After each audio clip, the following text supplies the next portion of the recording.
How we doing, everyone? Welcome to the next episode of Movie Talk. I'm Matt Monroe, of course joined by the ever-fantastic Gabe. How you doing today? I'm doing very good. This is the first time on this set. I know you've done episodes with other people on this set, but this is the first time I've been here. Yes, and indeed. It's quite nice, I will say. It is nice. We're in the studio shooting, which is, nice and spacious. We're not just in my apartment, although I do miss some of my movie posters. Yeah, the movie posters definitely adds more character. But, and that couch is more comfortable than it looks. It is. It is kind of nice just to lean back in that couch. Also, you can, if you notice, I'll watch the episodes back, and I notice throughout the episodes, I'm just going down and down and down in the couch, and it's really funny. I've noticed that I'll catch myself. I do that too, where it's I just go down, and then I'll have to lift myself back up. You just sink into that thing. I know. It's so nice. So good. But wow, I can't even believe we're talking about this today. I mean, this was without a doubt my most anticipated movie of the year. And if you would like to tell the folks what we are talking about today. We are talking about Dune 2, directed by Denis Villeneuve. I think that's how you pronounce his name, correct? Yes, I've heard so many different pronunciations of it. I think that is right, Denis Villeneuve. It's breathtaking. When you see sand here, imagine water. If you dive in, you can't reach the bottom. You dive in. Yes, it's called swimming. I don't believe you. In the shadows of Arrakis lie many secrets. But the darkest of them all may remain. The end of House Atreides. Your father didn't believe in revenge. What if Paul Atreides were still alive?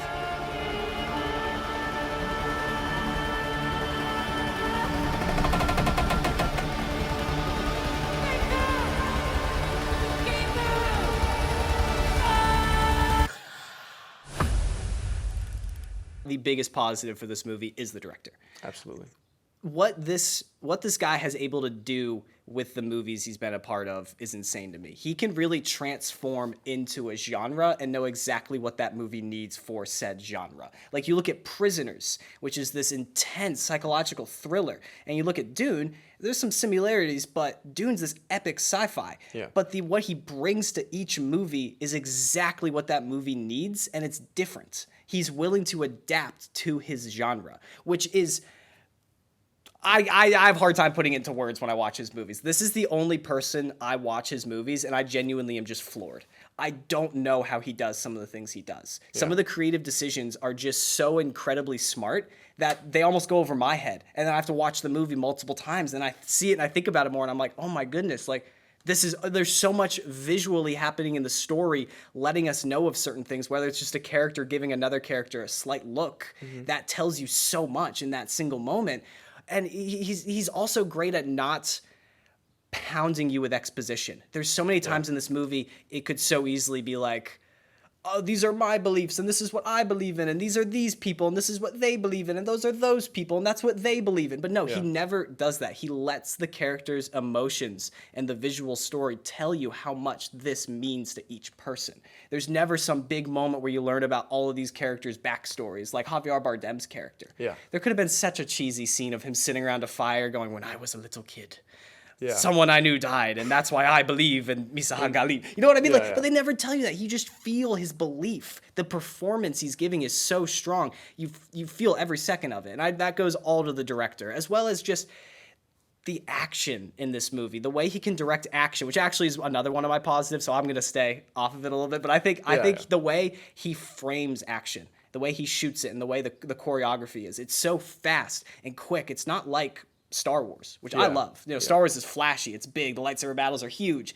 These are quick fights, and the next thing you know, someone died. Absolutely. And I just love that. I think there were slight teases of stuff like that in Blade Runner 2049, of these fast action sequences, and I was like, man, those look really cool. And then Dune Part 2, gives us at times 10, and the ending fight in particular. Yeah, I was about to say the ending fight. Yeah. We're probably going to have to come back to that. Yeah, we're going to have to come back to that ending fight. That ending fight is ridiculously good.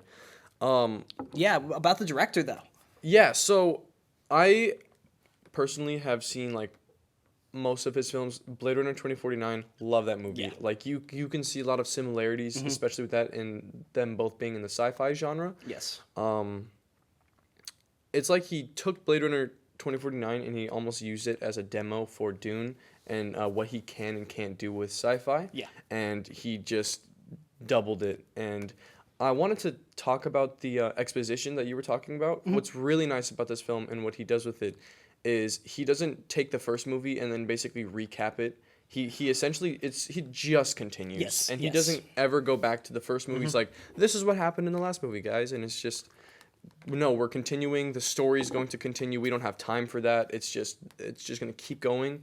And this movie is going to be 2 times bigger and grander than the first one. Yeah. Like the first one, world building. That was great. It was awesome, right? But the second one is like, okay, you get the world, you know what's going on. We are getting into it now. Yes. And I think that was just a fantastic choice. Yes, I completely agree. Even with the first Dune, I saw that back in theaters in 2021, and I enjoyed it. I loved it. Yeah. But like compared to like Arrival, compared to Blade Runner 2049, compared to Prisoners, it wasn't one of my favorites of his movies.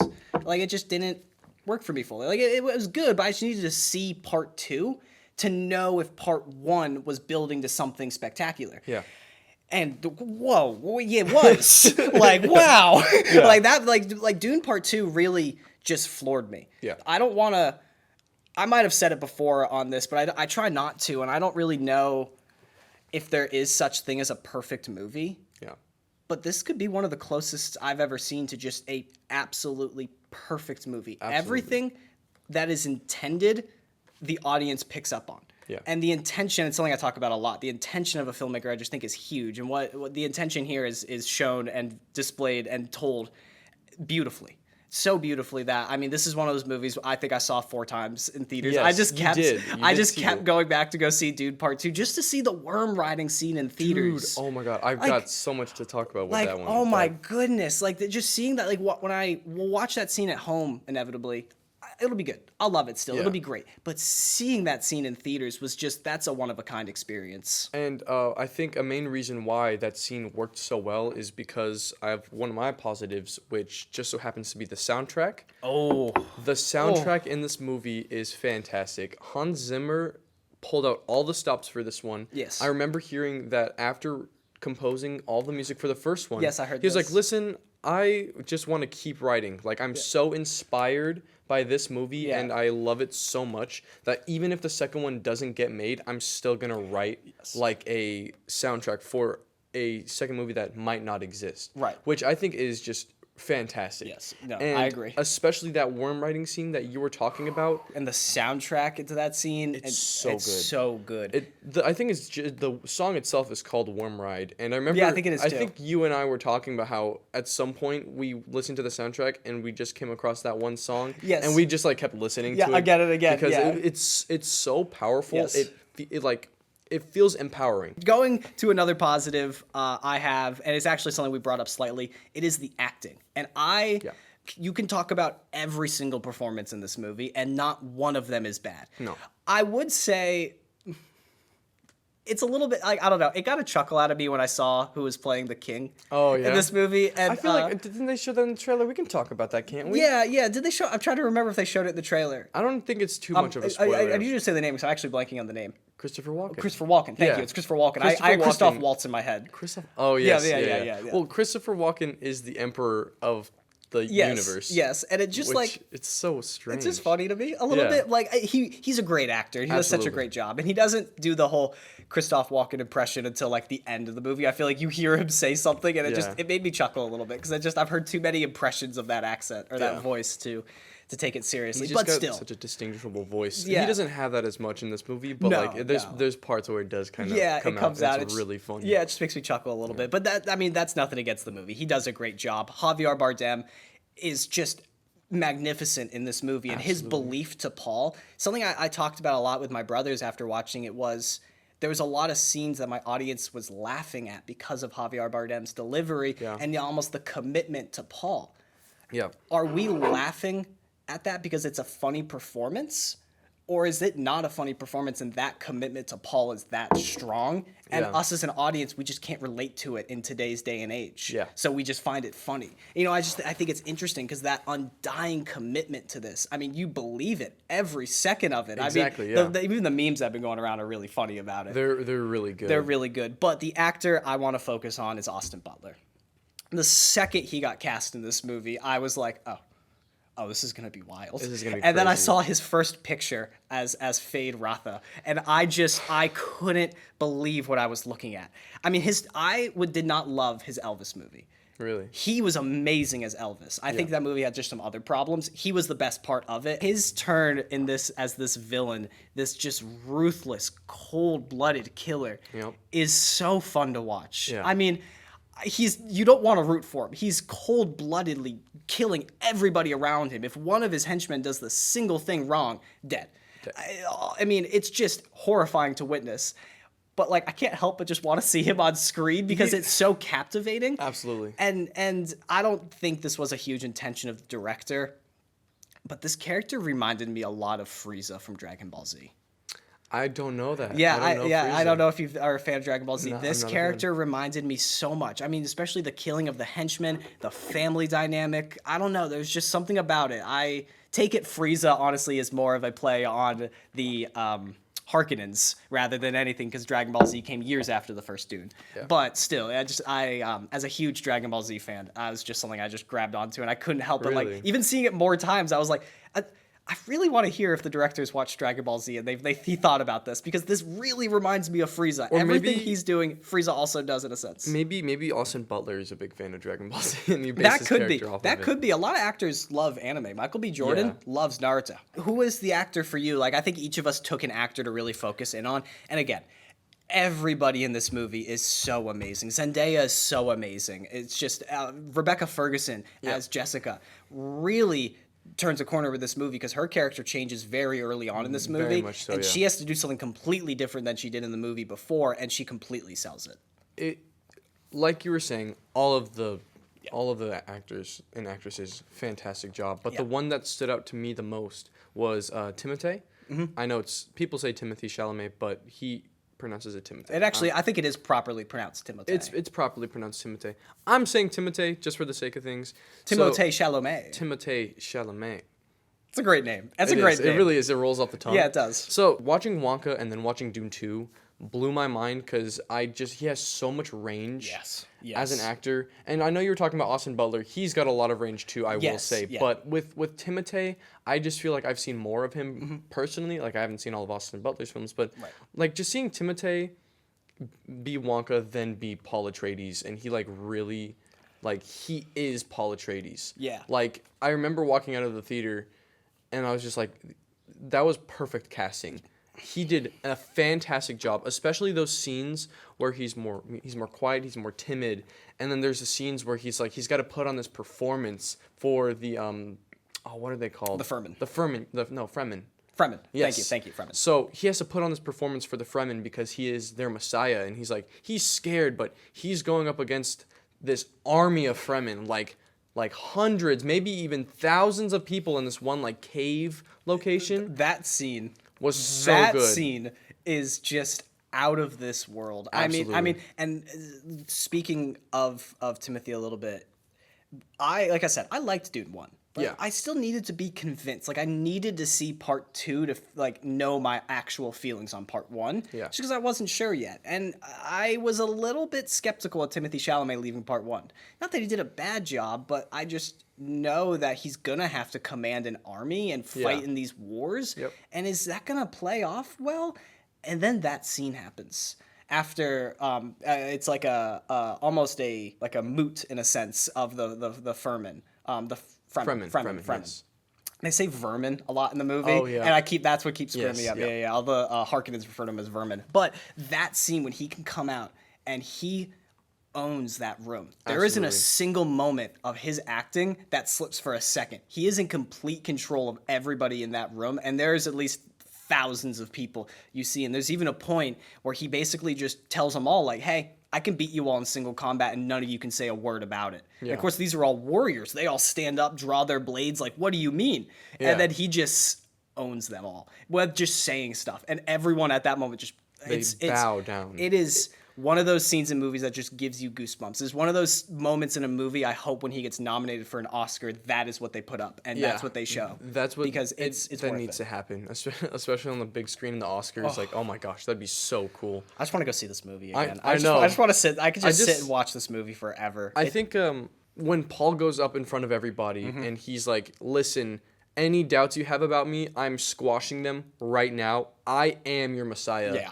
And you will listen to me and you will follow me, which is so powerful. Yes. And it's just, oh my gosh, that scene.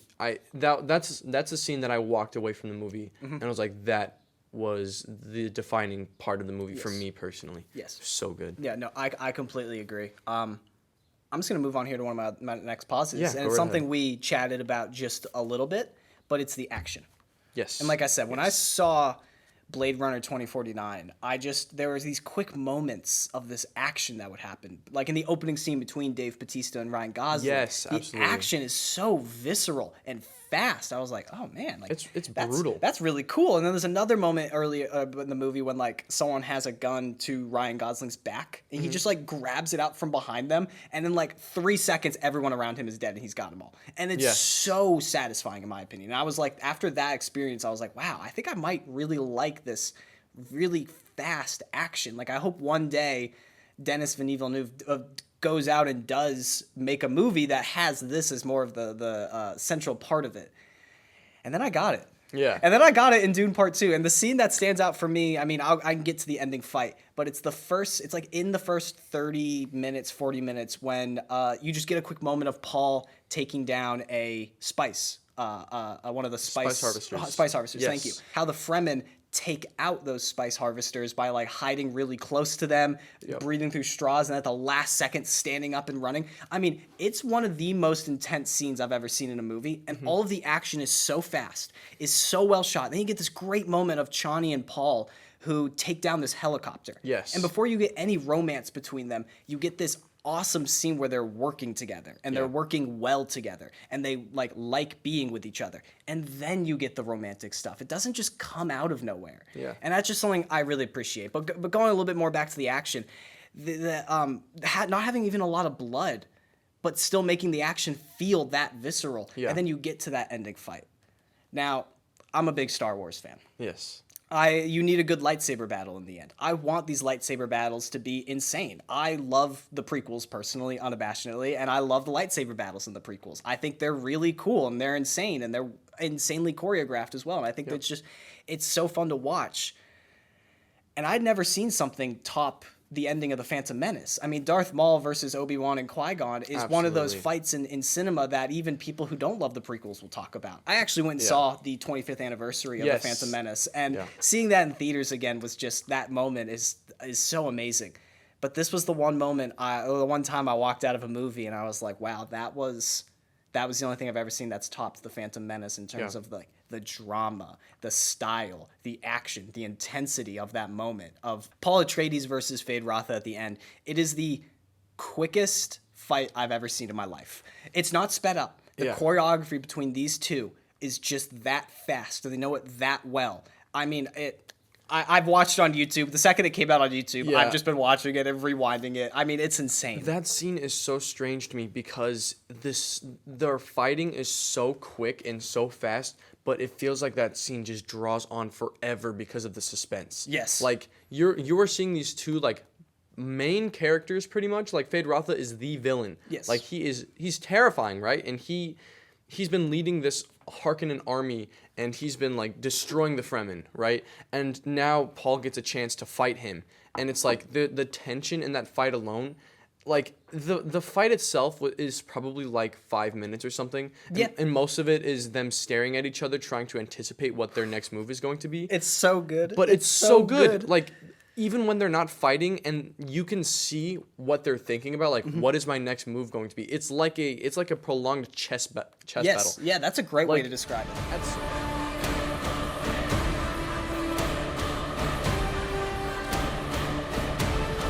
We gave them something to hope for. May thy knife chip and shatter.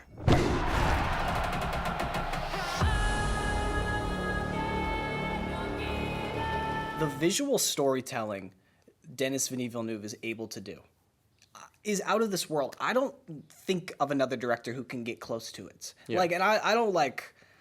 I love George Lucas. I love James Cameron. I love Martin Scorsese. I love Francis Ford Coppola. These guys, and you can't have Denis Villeneuve without these guys.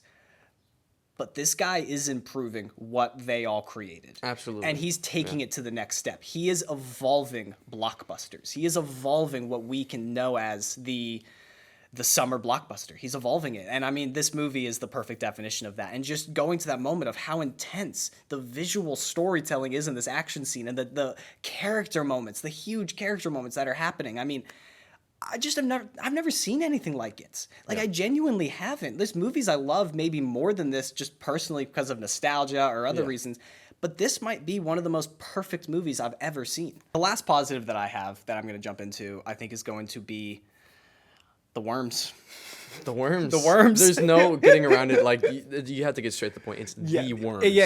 It's weird. Exactly. It sounds weird, but seriously, the worms. I'm happy you got it. Yeah, I meant to goofy because the massive worms of this movie, which of course is kind of not what Dune's famous for in a weird way, but I mean, even like growing up watching Jimmy Neutron, those worms are in Jimmy Neutron. They inspired a lot of things we saw moving forward.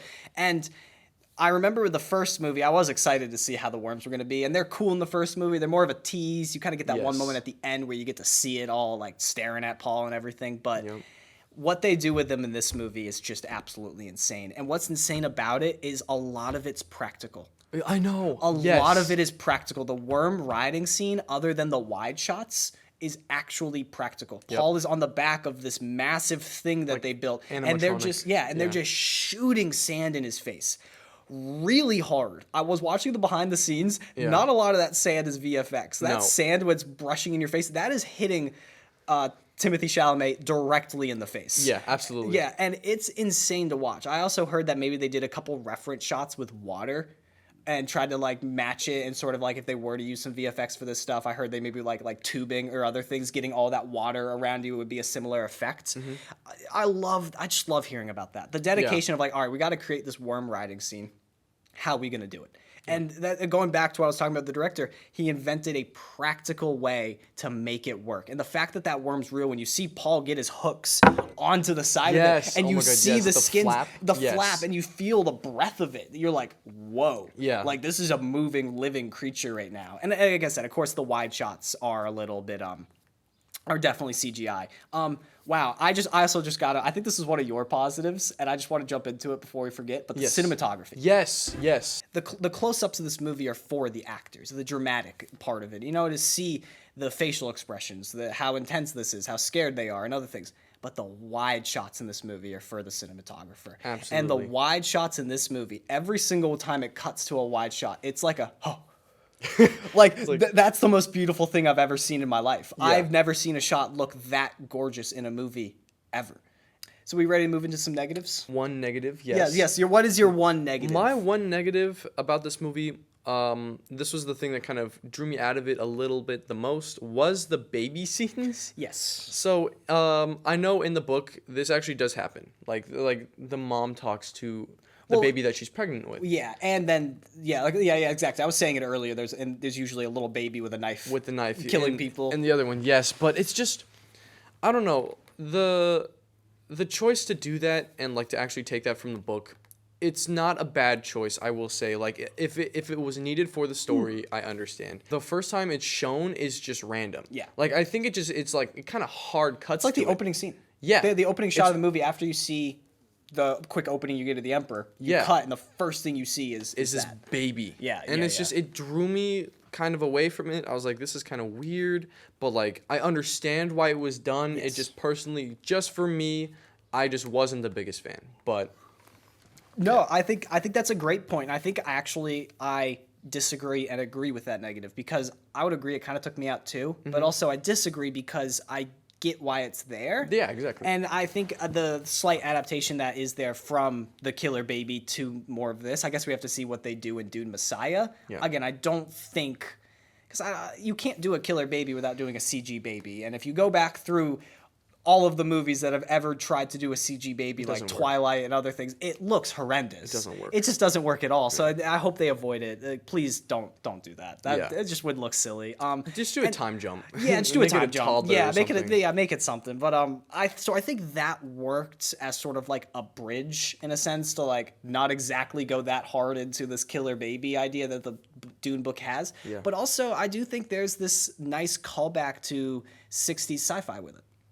I think 60s sci-fi and like early 50s sci-fi, like made for TV movies, are very weird. Yeah. They're very strange movies, and there's even that shot itself of the baby is sort of a callback to 2001: A Space Odyssey. It's a very similar shot in 2001: A Space Odyssey, and so I get it a little bit, and I like the intention of it, but I also agree it kind of just pulled me out at points, and it is just a little bit bizarre. Yeah. But also like, I like that weirdness. Like, this Yes, is a okay. weird You're right. world. Like, giant worms are going around, they're riding them, and like, And people can use the voice and like pretty yeah, much mind control yeah, people. so like I Okay. sort of like it in that sense, but also I don't disagree that like just seeing it visually is a Yeah. little bit disturbing sometimes. Like if there were scenes where it was like just Jessica kind of talking to herself, that would have worked. I feel like that would have worked. But like just like it just takes up the entire screen, Yeah. and it's like you're inside the womb of Jessica. Yeah, yeah. And it's just like you can show that differently. Like the way it was visually shown, it was just a little jarring. I definitely agree, and there's even moments where like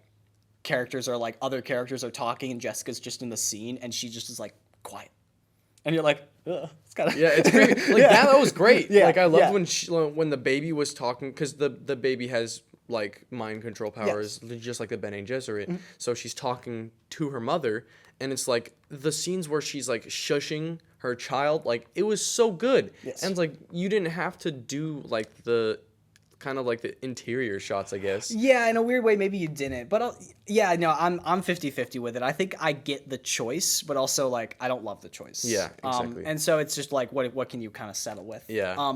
My only negative that I had, and this isn't something I hold against the movie. This movie has the tall task that no one has ever been able to do before and adapt Dune. Yeah. Dune was known as the unadaptable book. Yeah. Famous, you can't adapt it, it's too weird.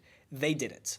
And that deserves more praise than any negative we could possibly say. And there might be just some slight little issues, I think, with the transition from the second to the third act of this movie. Yes. It's fast. Yeah. It's like we're with Paul and Chani and we're taking down taking down the Harkonnens, and it's like, oh, it's going good, and then just something happens. And now we're doing something entirely different. And the next thing you know, we're just at the end of that. And now this Yeah. new thing is happening. So it's just like, it's like this quick thing happens, and then another thing happens, and third act. Yeah. And it just kind of comes out of nowhere. And it's very fast. There's even characters traveling, and you don't exactly know the distance they're traveling, but they get there super fast. Yeah. Now, I get this is a movie. You can't have a Game of Thrones like scene or a season of someone traveling somewhere and build that world like that. But like, I don't know. I feel like it just was a little bit too quick. It was too quick. But I think that'll do it for this episode. Do you have Yeah. anything else you had to say? I've talked about everything I've wanted to talk about. Yeah, me and too. I think we covered the movie pretty well, I would say. I Yeah. think we've definitely highlighted all the things that make Yes. this movie really good. Definitely. And I don't know. I think it was good. Yeah, it was. I mean, it was amazing. If we had to give a rating, I mean, this is like an 11 out of 10 for me. Mine's 10 out of 10. Absolutely. This is a movie that is almost perfect in my eyes, and I could watch it nearly every day and not be bored. It's just Yeah. so fun to watch. I'm pretty sure it's out of theaters at this point. Maybe it's still is. hiding one at like a random theater here and there, but I really doubt it. So check it out online. You can probably rent it for like $5. I think Max might have it now. Max might have it at this point, yeah, because it is a Yeah. Warner Brothers movie. So if you It have is. Max, which was formerly known as HBO Max, Yeah. check it out because it's one of those movies. This is. I'm happy I just remembered this. This is the last thing I want to say. This is the next Lord of the Rings. This Yes. is the next Oh, Star absolutely. Wars. This is the next big movie franchise. Like this is the next big IP, and this is just the beginning. This is the next pop culture reference. Yes, It really is. It really is. So I really recommend watching it because I mean I think everyone's going to be talking about it within the next couple of years. So, you have anything else? Are you all set? I'm all set. All right, everybody, have a great day.